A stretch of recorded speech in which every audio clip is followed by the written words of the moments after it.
The third chapter we covered in thermodynamics 1 was heat and work.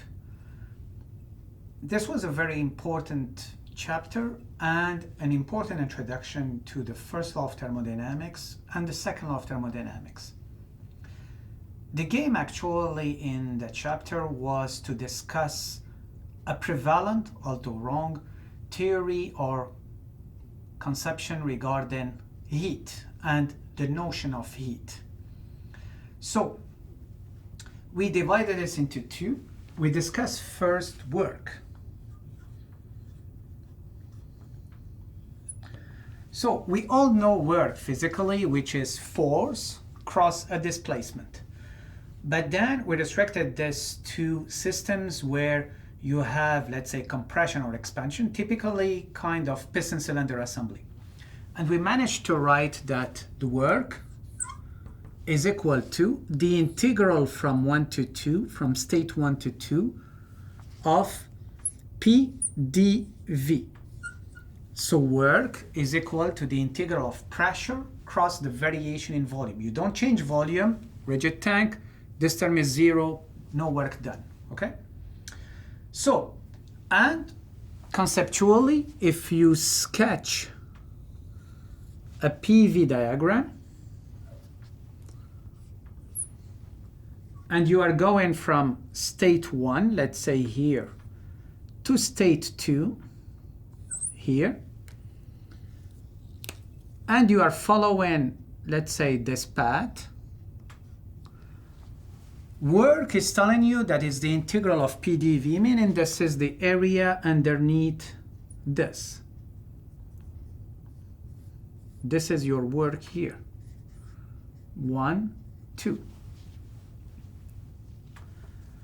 And you can see that work is path dependent. If I go from 1 to 2 this way, or I go, let's say, this way, you see that the work, the area underneath the curve is different, okay? It's as simple as saying, if I go from one place to another place, depending on the path that I follow, I will have to produce, I will need more work to be done, okay?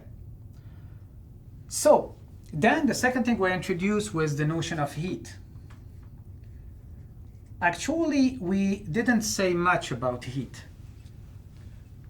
because it's quite complex to define the concept of heat. We only said that, you know what, Q net, the change net, the net change in heat, is equal to Q in over all the heat in minus what's the heat out, leaving.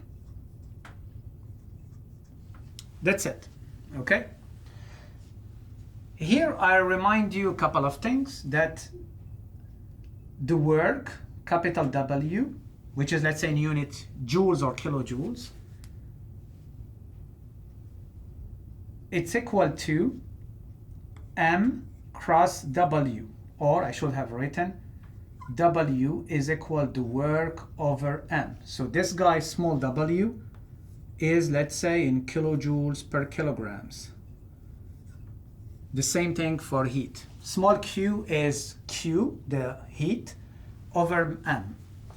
And W dot, this is what? This is your work over time, a change in time. So it gives you a power in this case. And we had to agree, okay, on the different signs to give to work in, work out, Q in, Q out, okay? So we wrote that work in, I have to provide work to the system and I'm lazy. So this is negative. So work of a pump, of a compressor is negative. While work out, exiting the system, so the system is providing me with work, this is positive. The work of a turbine, for example, is positive. Now, for heat is the inverse, okay? Q in is positive. I'm providing heat to the system, it's positive. And Q out is negative. And why? Q out is negative because this is lost for me. If I provide Q into a system and I would like to provide heat to change it into work, If you are telling me that there is some heat that is lost, Q out, this is negative for me because this is a heat that wasn't converted into work. And the way to remember this is that by definition, the efficiency of, let's say, heat engine is equal to the work out over Qn. So you see that both of them have to have the same sign. Work out positive, Qn positive, okay? But the most important thing or concept behind this chapter, heat and work, was to correct this historical mistake, okay? So, because at the end of the 18th century, there was a prevalent theory called caloric theory, okay? Developed by Lavoisier. It was really prevalent, and it was claiming that there is a massless invisible fluid called caloric, and this is actually what is representing heat. So this is why in English we say heat is flowing like a fluid. So if my body is cooling down, this means that I'm losing caloric, okay, to the surroundings. And if my body is heating up, this means that I'm gaining caloric from the surroundings. It was actually quite an elegant theory, but Comte came and quite destroyed this theory, okay?